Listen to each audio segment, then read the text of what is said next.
Today, we're going to jump into part 2, discussing how we're going to amplify your manifesting techniques, speed them up through creating your story with others. Today, I'm going to talk about some guidelines. I'm going to give you some concrete examples, and we are going to take off with this experience and have some fun.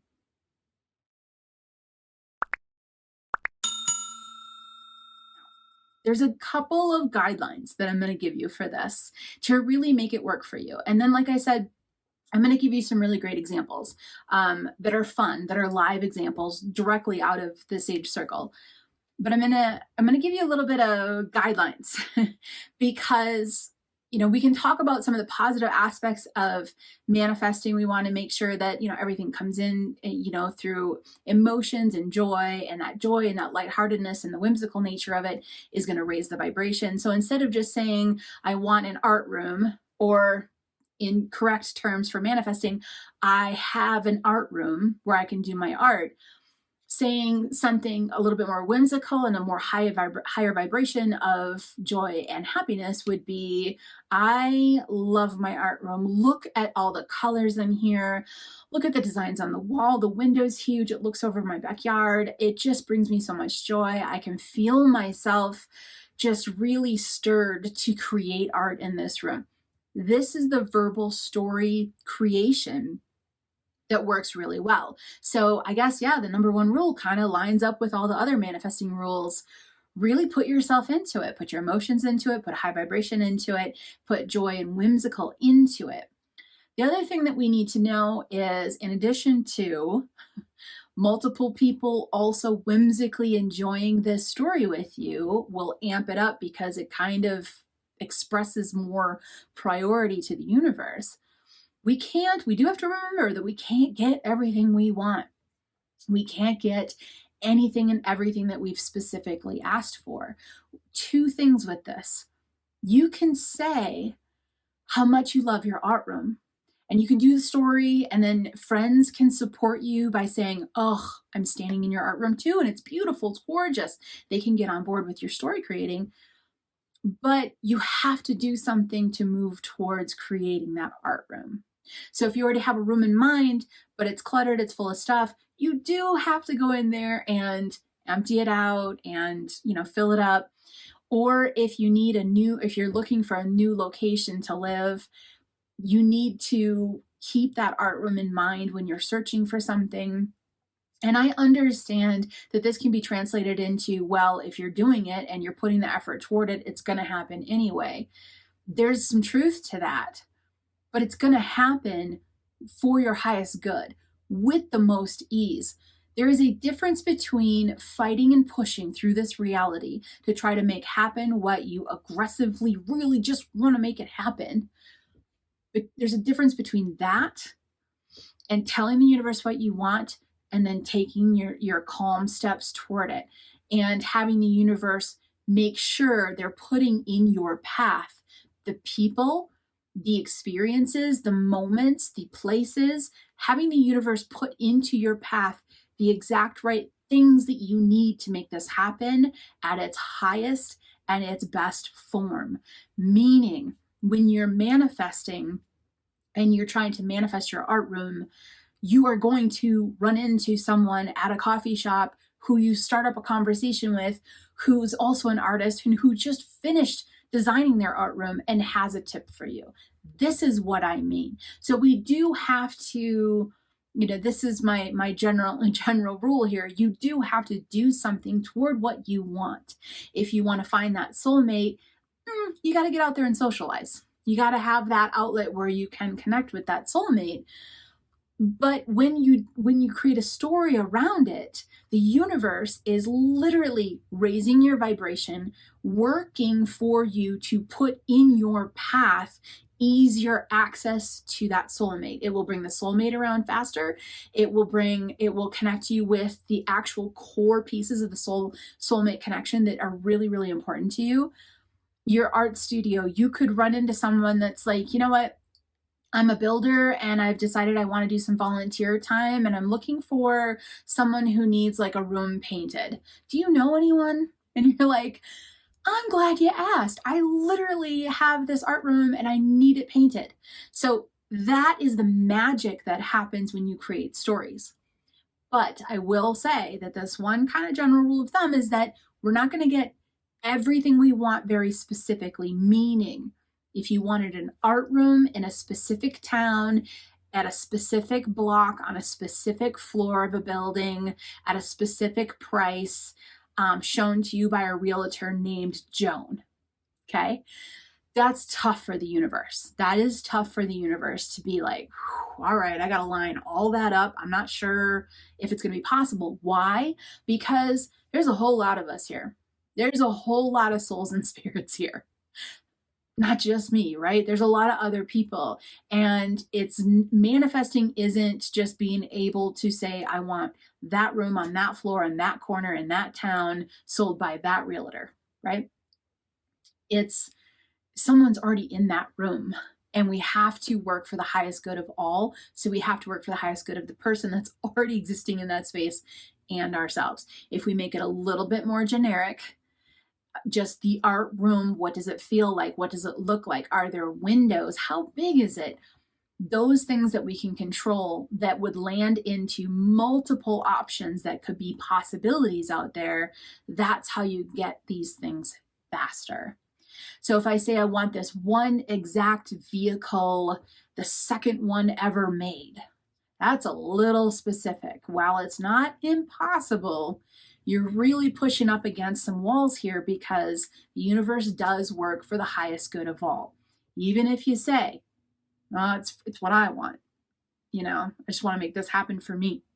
Doesn't matter. Even if someone was to say that it didn't matter how it affected the other people and they were not on board with for the highest good of all, it still wouldn't work. The universe would look at that person and go, well, aren't you cute? Good for you that you think you can have whatever you want at the cost of everyone else. So the universe does work in conjunction with everyone else. Now, here's where this all comes together. When you create your story with those guidelines, just generic enough that a lot of possibilities are out there for you, fun, whimsical, raising the vibration with it, and this big and, capital A-N-D, big and you get those cheerleaders in your life, the people that support you and love you and encourage you to step into that story with you and verbalize it as well. That's that the magic just starts to amplify. The universe is now listening to more than one individual, is listening to many individuals say, oh, wow, this property exists. Okay. There's some acreage. Now I'm talking about my experience personally that I'm working on currently. There's some acreage, and look, there's this, oh, she saw a llama with a knitted hat too. And I'm joking about all this. I really cannot wait to come back and show you a picture of a llama with a knitted hat. Give me some time. But this is part of the whole story. And if there is indeed a pirate ship chicken coop, you'll hear about that too. But these are the fun, whimsical things that I'm bringing into this home that's bringing me joy. Because every time I go out to feed the chickens, I'm going to smile because they're in a pirate ship. You see what I mean? A little bit of fun, a little bit of carefree. Everything always works out for you. Now, I want to give you a couple solid examples. When it comes, and I'll tell you where these examples come from. So I mentioned earlier that I have a spiritual community called the Sage Circle. It's an online community. It's global, all walks of life, all spiritual paths, people all over the globe. Shout out to my Australian members, New Zealand, UK, all of the members across the globe. I want to give you two examples from that, because what we do in the circle is this practice. This is so much fun. There's literally an area inside the Sage Circle in our online community where you can write your story, and a circle member will go in there, type out their story as if it's going to happen, or as if it's already happened. And other members will jump in and comment on that story as cheerleaders, jumping into that story with them as if they have also experienced it and it has also happened. So this one small section of the Sage Circle, there's a ton of stuff in this membership, but this one small section of the membership is where people are going in, they're writing their stories, and then all these other members are reading that story and then getting on board with it too. So the universe is hearing multiple people say this. I have 2 examples. It was in there just this morning, and I was looking at some of these, and they just make me smile because they're so sweet. So I'm going to read them over here for you, and I'll keep the names because the Sage Circle, it's private. It's a private community, so I'll keep the names out of it. But we'll say member number 1. This is example number 1. They say, I am creating my story. Money comes easily and frequently, so I can travel and live in my camper van. I love nature and hiking. I enjoy every moment as it comes. I'm developing my intuitive abilities and helping others. I have a tiny house on a big piece of land. This is my home base. My mom has her tiny house there as well. I reunite with my soulmate. We have adventures together, and I am loving it. So that was the story that she typed out in the community. Now, here's a couple examples of others who read her story and then got on board and got into the story with her so that the universe could hear multiple people talking about this camper van and this tiny house. And again, I'll leave the names out, but here are some of the responses that are currently happening. Response number 1, I love your tiny house. Nothing to clutter the flow of your intuition. You and your soulmate are going to enjoy some beautiful times together here. Response number 2, I saw you outside the other day working on your land. The tiny house you built is so perfect. Response number 3, oh, look, you just passed by. I was the one waving at you from my window. Your camper looks fab. Response number 4, awesome to catch you on the trails in Vermont. I love your camper. It fits you and your partner perfectly. And then here's the 5th response. This is one of my favorite responses. This is such a good example. All of these are great examples, but this last one was really fun. This last response says, I saw you driving down the road in your camper van. Your window was down, the radio was turned up, the wind was blowing your hair. You waved at me and had the biggest smile on your face. I know you are going on a wonderful nature adventure. I may have to turn around and join you. This is community and manifesting coming together. So this individual created her story of a camper van and a tiny home. And all of these spiritual witnesses, cheerleaders full of love, got on board with her manifesting God and joined her with this and said, I saw it. I saw you. I experienced it. They too are saying supportive manifesting statements as if it's already happened for this individual, which is magnifying and amplifying the possibilities. Okay, here's one more example. Give you one more example before we wrap up, before I encourage you to get started with this and get going. You're going to have so much fun. All right, example number 2. This person wrote, this is my story. I'm sitting on my new 3-season porch that was finished faster than I expected. I'm enjoying good foods and lots of laughs. I was surprised to receive some unexpected money that helped pay for the porch. I know there'll be many fun times spent in this new space that I have. I was blessed to be able to communicate. Love it. Life is good. Here are some of the responses that came through.